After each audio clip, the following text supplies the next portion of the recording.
Hi friends, what's up? I'm back. It's been more than 2.5 years since my last video, and I am super excited to get started again. There's a lot of things I want to communicate, I want to share about Bitcoin, things that make me very, very bullish, as bullish as I've ever been. And it's just kind of fun to look back. 3.5 years ago, I started this channel and the Bitcoin price was at $3,500. And I remember everyone was like saying, okay, this thing is done, it's gonna die. If you would have said back then, hey, like within less than 3 years, we're gonna reach $19,100, which is the price right now, everybody would have been so happy. But right now we do have $19,100. And again, everyone's saying it's going to die, it's done, bear market vibes. So it's very relative how you feel about the Bitcoin price, depending on when you enter the whole journey. And of course, we're coming down from more than $60,000 for Bitcoin. So of course, everyone thinking like, oh my gosh, it's so little. But from when I started, it's a lot.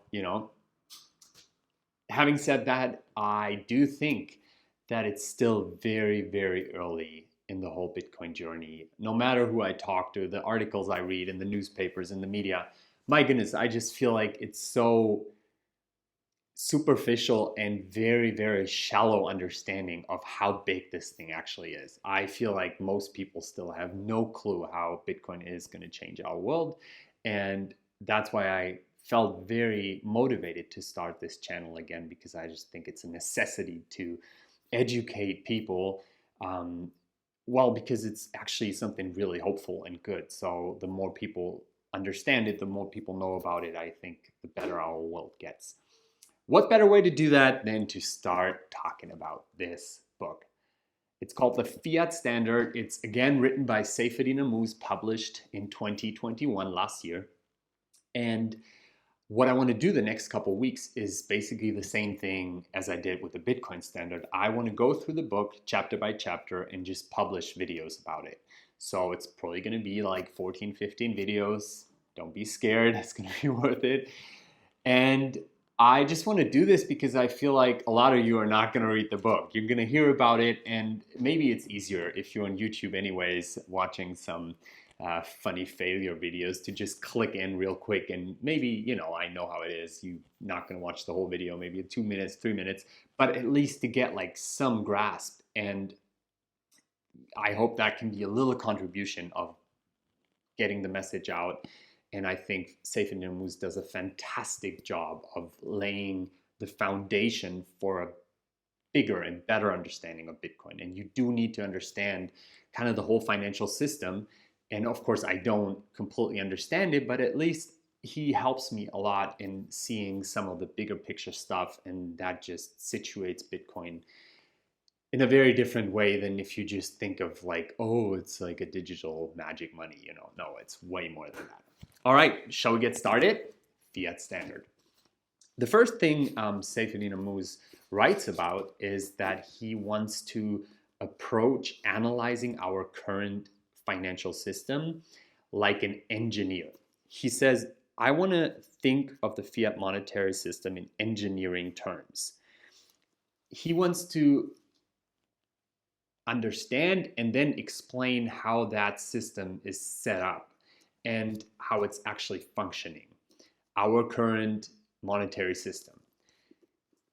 I think that's a very interesting approach because it is not as much historical or even economical, but more kind of comparing it to Bitcoin, because Bitcoin is a engineering miracle. It's a software engineering invention. And so why not compare the aspects of how Bitcoin works to how the fiat standard works, or the fiat financial system, and then you can probably see more clearly what the differences really are.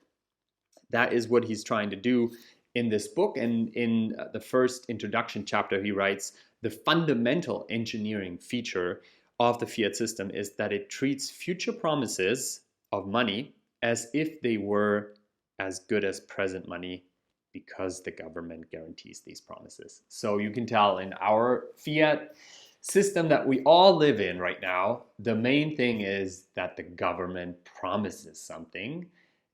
And the promise is that your money will be as valuable in the future as in the past. And of course, what you need to do is trust, right?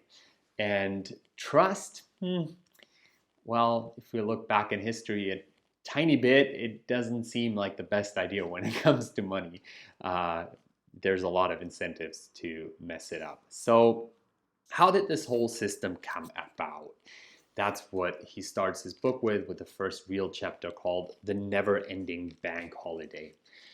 And first of all, I think it's important to understand the term fiat because it actually doesn't come from trust, which a lot of people think, but fiat means in Latin, let it be done. So basically, what the fiat monetary system is, it is a term in English. The fiat term has been adopted to mean a formal decree, authorization, or rule. So it's a system that is initiated by a formal decree, by a government, basically law.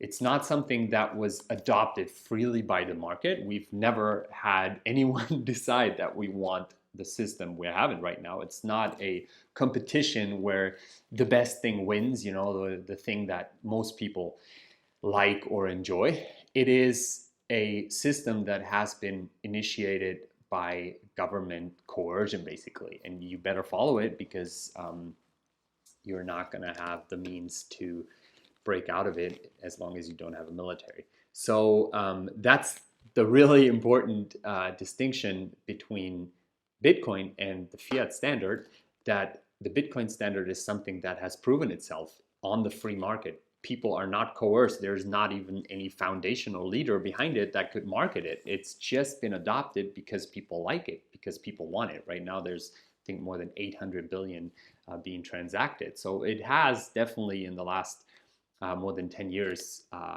captured a lot of market share completely freely. That has never been the case with the fiat system. So how did we actually end up in the financial system that we currently find ourselves in? How did this come about? Well, most importantly, I think for us it's so natural and we don't know anything else that it's important to realize it wasn't like that for a very long time.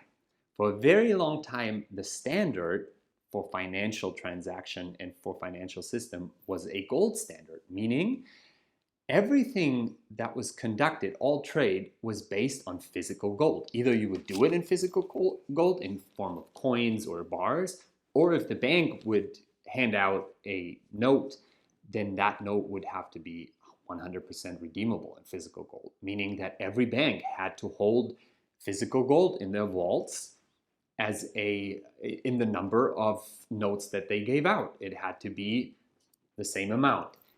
And the currencies were pegged to the price of gold, meaning that there was a fixed exchange rate. So for example, the most important currency for a very long time, the pound, the English pound, the English Empire or the British Empire was the big player for a long, long time, biggest military, biggest economy. And so their central bank and their currency was kind of the standard all over the world.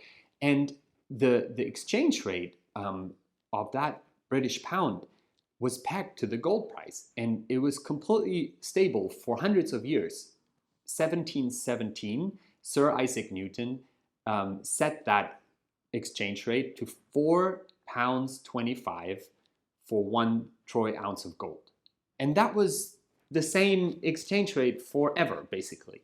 And so if you would want to take out your money from your account at a bank, you would know what you get. And the bank had to be able to give you physical gold. That's how it worked. Think about like what would happen if just your little city you live in, the people there decide to go to their bank and be like, hey, can we just please have the money on our accounts in physical gold? We just want to be on the safe side. Your bank would be like, sorry, we don't have it. There is no backing of your money in physical gold. We maybe have a tiny bit of physical gold, but the way your money is backed is by the promise of your government that it is worth what they say it is worth. But it's not backed by anything real, by anything physical. There's no vaults of gold. Yes, some central banks hold physical gold, but not in a way that you are able to redeem your full account in physical gold. It is called fractional reserve banking, meaning there's only a fraction of the reserves actually in a real physical gold. So how did this all change, and why did it change? Well, it all changed on the 6th of August 1915 by a appeal of His Majesty's government of England. On the 31st of July 1914, we all know by now the First World War started. And back then people didn't know that it was the First World War. They actually thought it would be over pretty quickly. The Austro-Hungarian Empire declared war on Serbia because of the assassination of Archduke Franz Ferdinand. So what happened is, all of a sudden there was war in Europe, and people in England got scared. So they went to their bank and wanted their accounts paid out in physical gold. They wanted their notes to be redeemed. And so there was a liquidity crisis, and the Bank of England had a problem. Okay, what do we do? And so they issued an appeal and said, we have instructed to use notes instead of gold, and we are asking for payment of checks in notes rather than in gold, and we are asking for using notes rather than gold for payment of wages and cash disbursement generally. So up until then, wages were paid in real gold, and now they are asking, hey, calm down, guys, like we don't have enough if everybody's coming, which is kind of a question. Why don't they do that? Kind of suspicious. And so they're asking for the trust of the people, kind of like an emotional manipulation actually, saying, hey, can we just all agree that we're using more notes and less physical gold? And that was the first huge step towards a global monetary system of fiat money instead of gold. It was the move away from a gold standard. So 1915, more than 100 years ago, is kind of where it all started. And then there's a bunch of like back and forth. Basically, the Bank of England, you know, like if you're in a war, you need money, so you're going to start inflating your currency if you can. And how can you do that? Well, if it's not fully pegged to gold and you are using more notes, then maybe you can hide a bit. And there's some really interesting stuff that was discovered just recently, that the first war bond aiming to raise 350 million from private investors at an interest rate of 4.1% was actually undersubscribed. The public didn't want to buy the war bond, so they didn't want to finance the government, and the Bank of England pulled a trick. They basically cheated, and they purchased the bonds under their own names, under the names of the chief cashier and his deputy. And the Financial Times, the big newspaper of the day, lied and said it was oversubscribed, which isn't true. And now, just 100 years later, they admitted to that.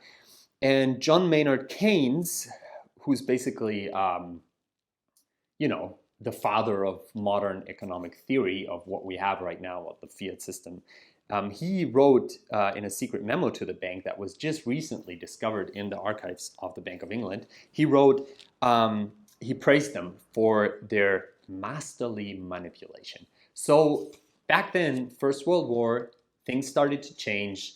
Banks and government needed money, and so they wanted to move away from gold, which makes sense because then it's not so easily controllable anymore how much they are issuing. And more, the United States of America played a big role because they would start lending money to the Bank of England, and so a lot of gold was transferred to America. What then happened is there was a lot of back and forth. There was a kind of going back to the gold standard, but then not really. And then there was like a conference between Britain and the States in 1922 where they decided, okay, let's get back to a gold redemption after we suspended it for 5 years. And then they kind of said, well, this is going to be hard, and especially for the States, they went through a very hard time in the 1930s and 40s with the big bust of the 1930s. And so in 1946, after the Second World War, there was a so-called Bretton Woods Agreement. And that agreement returned the world to a gold exchange standard. But now it was a very different situation because the US dollar was now the main world reserve currency. And through Franklin D. Roosevelt's New Deal and Lyndon B. Johnson's Great Society deal, that reserve currency was also starting to be inflated. So just like England in 1914, so writes Saifedean, the late 1916s placed the US in a gold crunch as European central banks moved to redeem their increasingly devaluing hoard of US dollars for hard gold. So what did they do? The big last nail in the coffin of the gold standard. On August 15th, 1971, President Nixon finally said, okay, this is enough. We are wanting to defend the dollar against the speculators, and he suspended the convertibility of dollar into gold or other reserve assets. And there you had the cut. After that, it wasn't possible to redeem your dollar for gold. And interestingly, he said, we're just going to do that temporarily. Well, we're still doing it. So basically, he sums it up. Saifedean Ammous, the Bank of England effectively went off the gold standard in 1914. Then they returned in 1925 on a gold bullion standard. Then they abandoned it in 1931. And then going back in 1922 with the states together, abandoning that in 1934, and then finally abandoning everything in 1971 through Nixon. And so since 1914, both currencies, the pound and the US dollar, have lost 95% of their value relative to gold.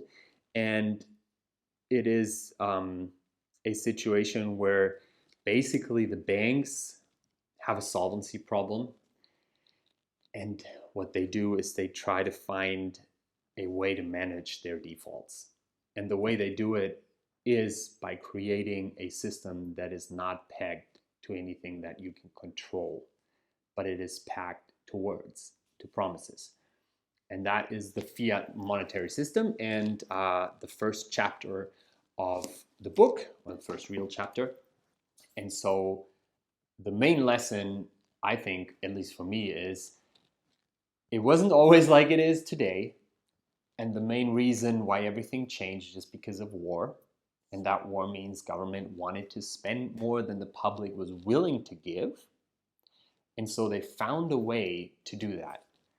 How? By going away from something controllable, moving towards something that requires trust. And that trust has been misused for more than 100 years now. Let's see how this story evolves.